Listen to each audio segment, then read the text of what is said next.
Assalamualaikum warahmatullahi wabarakatuh. Di sini saya akan menanyakan seputar pendidikan karakter kepada ibu di sebelah saya. Sebelumnya itu, perkenalkan, saya Siti Fatima Az-Zahra dari kelas 2025A dan mohon diperkenalkan. Perkenalkan, nama saya Ibu Haja Lasmi SAG, Kepala Sekolah dari UPT Satuan Pendidikan SDN Kresian 2 Bangil. Kami akan menerangkan sedikit tentang pendidikan karakter. Pendidikan karakter adalah pendidikan yang sudah direncanakan dan selalu akan diterapkan kepada siswa-siswanya, yaitu untuk melakukan kebaikan, melakukan norma-norma atau aturan-aturan yang menurut syariat agama Islam itu baik, dan juga menurut hukum yang ada di Indonesia itu baik. Karena pendidikan karakter itu intinya adalah pendidikan moral atau pendidikan sopan santun kepada orang yang lebih tua, kepada guru-gurunya atau kepada yang lebih tinggi daripada mereka. Terus seberapa penting pendidikan karakter itu Ibu kepada anak-anak? Pendidikan karakter itu sangat penting karena pendidikan karakter itu menurut hadis Nabi Muhammad SAW, yaitu innama bu'itsu liutami makarimal akhlak. Tidak akan diutus Rasulullah SAW ke dunia ini kecuali untuk memperbaiki akhlaknya manusia. Karena Rasulullah SAW itu lahir pada zaman jahiliyah, sehingga Allah mengutus beliau untuk memperbaiki akhlak manusia. Kaitannya dengan sekarang, yaitu banyaknya transformasi pendidikan yang bermacam-macam, maka pendidikan yang paling diutamakan adalah pendidikan karakter atau moral. Karena apa? Karena ada dasar juga dari hadis Rasulullah bahwa adab itu lebih utama daripada ilmu. Karena seseorang walaupun ilmunya tinggi, kalau sudah tidak punya adab, maka akan hancurlah cita-cita yang diinginkan. Karena apa? Karena manusia yang berakhlak, manusia yang berkarakter sangat penting dalam kehidupan sehari-hari. Berilmu tinggi tapi tidak berakhlak, maka hancur. Contoh, akan menjadi koruptor, akan menjadi orang-orang yang tidak melakukan syariat menurut agamanya masing-masing. Terus bagaimana cara seorang guru dalam pendidikan karakter untuk anak didiknya? Guru sebagai pendidik di sekolah, maka untuk memberikan tauladan kepada anak-anak atau siswa-siswanya di sekolah, maka guru itu harus punya dedikasi atau punya karakter lebih dahulu, punya adab lebih dahulu, harus bermoral lebih dahulu.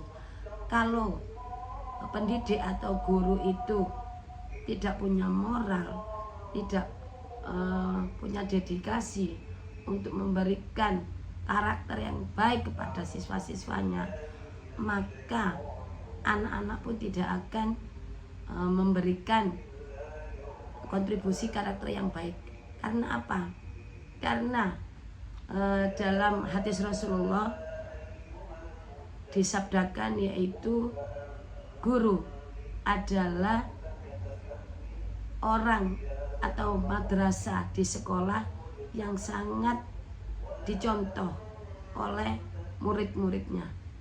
Pendidikan karakter yang biasanya diterapkan di sekolah tidak terlalu muluk-muluk. Satu, anak kalau pagi disambut dengan 5S, senyum, sapa, salam, dan lain sebagainya. Itu biasanya kita terapkan di sekolah. Kemudian anak diajari kalau jalan di depan orang tua harus menunduk. Kemudian kalau bersalaman harus ditium tangannya, diangkat tangannya, letakkan di hidung, bukan hanya ditempel di pipi atau di batuk, tidak, tapi harus ditempel di tangan. Kemudian karakter bagaimana anak-anak itu mengerjakan sholat 5 waktu, mulai dari cara berwudu, mulai dari tata cara sholat dan lain sebagainya, itu juga merupakan pendidikan karakter. Karena apa? Karena di sekolah itu adalah madrasah atau pendidikan yang harus diterima anak-anak. Karena kalau anak-anak itu hanya menerima dari rumah saja, itu tidak akan mungkin. Karena apa? Orang tua sekarang tidak seperti orang-orang tua yang dahulu. Sekarang orang tua itu hanya menitipkan anaknya di sekolah, sehingga pendidikan karakter itu tidak bisa terbentuk kalau dari rumah itu sudah tidak mendukung. Jadi pendidikan karakter itu bukan hanya di sekolah, tapi dari rumah, kemudian di sekolah, kemudian di masyarakat, lingkungan yang mendukung, itu pasti akan terbentuk karakter yang lebih baik. Lalu apa tujuan dari pendidikan karakter tersebut, Ibu? Tujuan pendidikan karakter adalah satu, membentuk siswa atau anak agar jujur, kemudian disiplin, tanggung jawab, rajin, hormat, dan juga peduli kepada lingkungan. Yang kedua yaitu menyiapkan anak agar siap menghadapi tantangan hidup dengan sikap yang benar dan baik.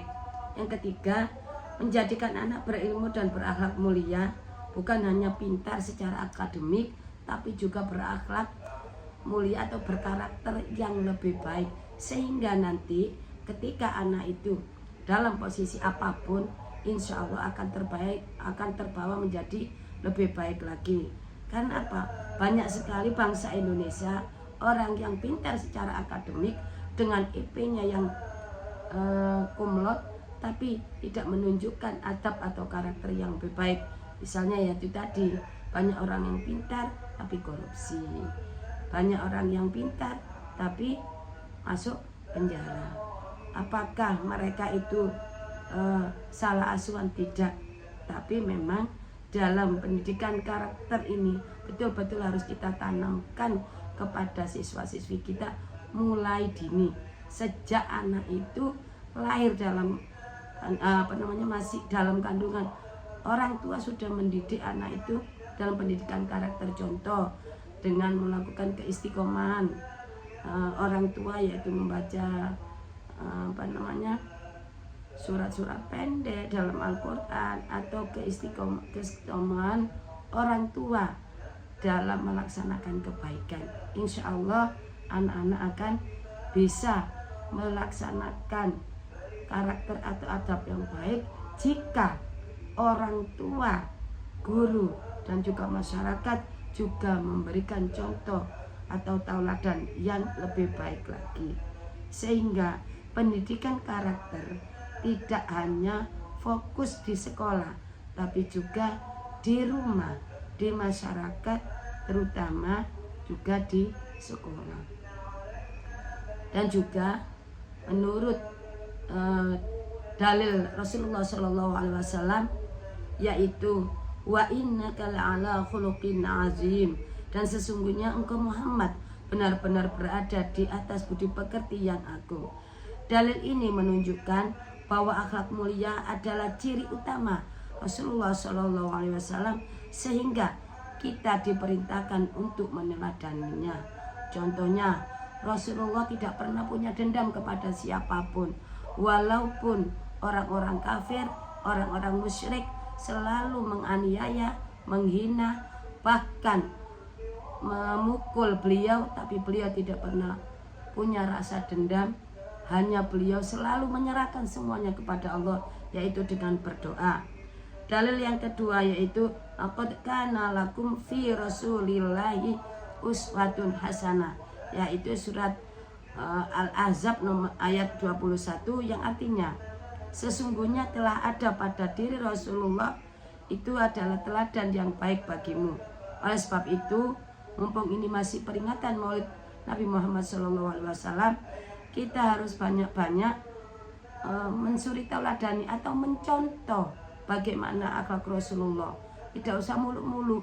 Contoh, kita mempunyai rasa kasih dan sayang kepada anak kecil, kepada orang tua, kita harus menghormati. Kemudian kita harus selalu berbuat baik kepada siapapun tanpa pilih kasih. Kemudian dalil yang ketiga yaitu Quran surat Luqman ayat 13-19, yaitu tentang nasihat Luqman kepada anaknya. Jangan mempersekutukan Allah. Itu adalah pendidikan karakter yang utama, terutama di rumah, yaitu seorang ibu harus menjadi madrasatul ula atau pendidik sekolah yang pertama di rumah.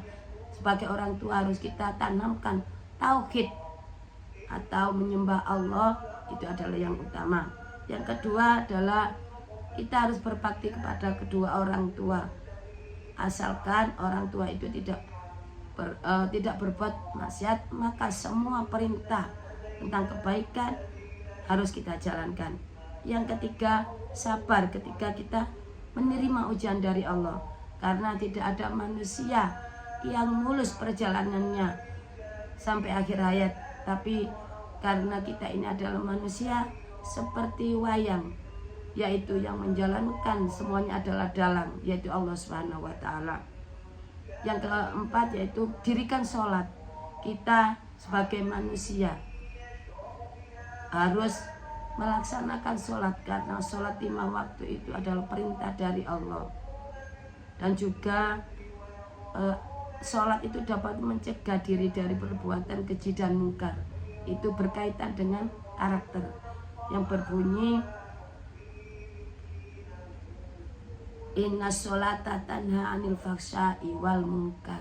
Jadi kalau kita ingin mempunyai karakter yang baik, kalau kita ingin mempunyai akhlak yang mulia, maka jangan pernah kita tinggalkan sholat, walaupun itu 1 rakaat atau 2 rakaat. Yang kelima yaitu jangan sombong. Kita harus rendah hati dan berlaku sopan kepada siapapun.